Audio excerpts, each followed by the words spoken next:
People wey una watch, we wanna see and say this fight between Honorable Natasha with Ubabio, the Senate President, e don take other shape.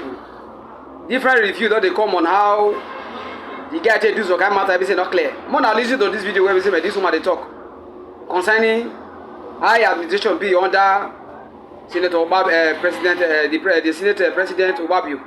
Please, more na lis ten to the woman. More na lis ten to her. This fight, this fight.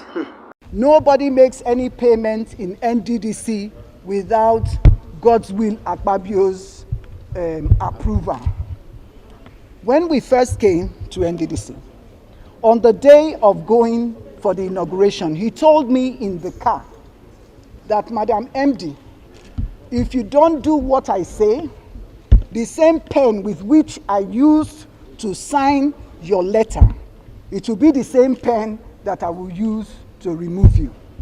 He said the first thing I should do when I get to Port Harcourt is to change the dollars in the NDDC account. I was scared to do that. After that, he came to Port Harcourt 2 days after the inauguration. He said the first thing I should do is to make sure I change the dollars. I should remove Mr. Kaltungo from being legal and send him on compulsory retirement, that we cannot have a northerner be the head of the legal team, of the legal unit. He said I should remove all the other directors that refused to take his instruction during the time of Mrs. Agwagaga. That was the predecessor before I came.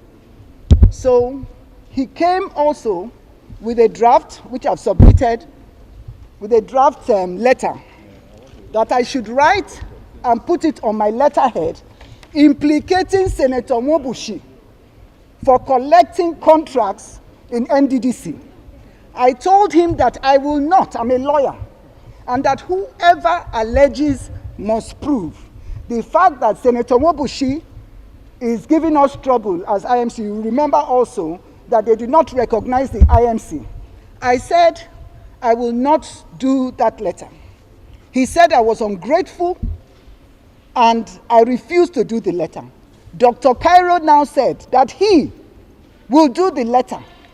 If Akpabio tells him to kill, he will kill before he asks why did he kill.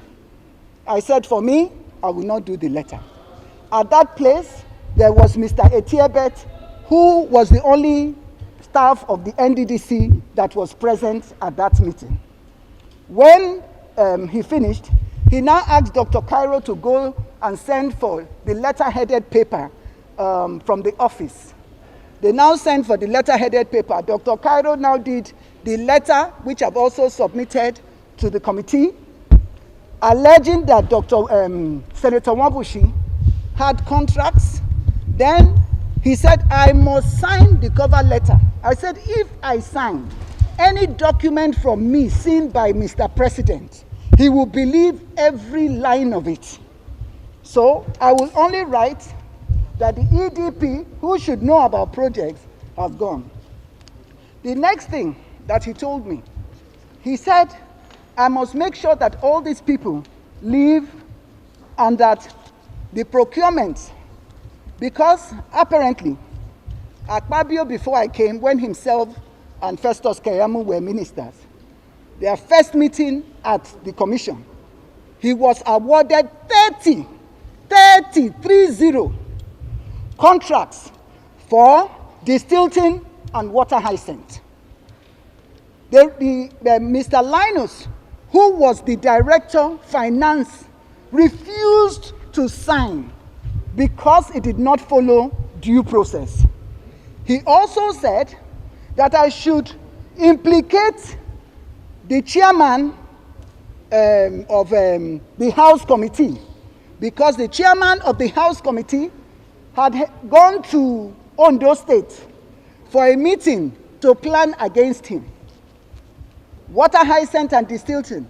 They said that the budget for water hyacinth and distilling was, I think, for about 3 to 5 billion. I'm not sure exactly how much. But that the NDDC, before I came, had overstretched itself to about 50 billion for water hyacinth and distilled. And so the National Assembly had written us, they have it also, they had written us that we should not pay for anything like that. He said, and guess what? Akpabio never signs any documents. He will always refuse to sign, but he will tell you to go and commit the fraud. For instance, he told me to go and raise a memo and give an emergency contract for flood victims. He wanted me to take an oath. He has denied that, but I want to say today, he told me up to 3 times until we had a reconciliation meeting at the villa in the house of Mr. Sadiki Abba, who is the SA to the president on domestics. In that meeting was Alhaji Mekano. He said the only condition was if I take the oath. I refused to take the oath, and I did not take that oath. And I will never take the oath from him. So he said he was going to remove me. He started a campaign of calumny against me.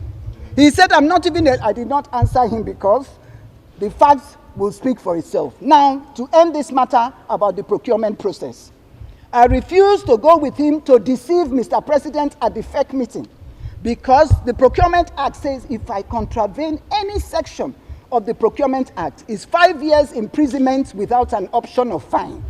So if I go and say they should pay for the process, if you see, they say it's for 2020 budget. Akpabio went to get the approval from FEC. The 2020 budget has not even been discussed by the National Assembly till today. The 2020 budget has not been passed. However, he lied to FEC, which is the greatest embarrassment in this country, for a budget that has not been passed, for an approval to be given for that procurement. I refused to go because he wanted me to send the money for the procurement to the ministry to implement the forensic audit.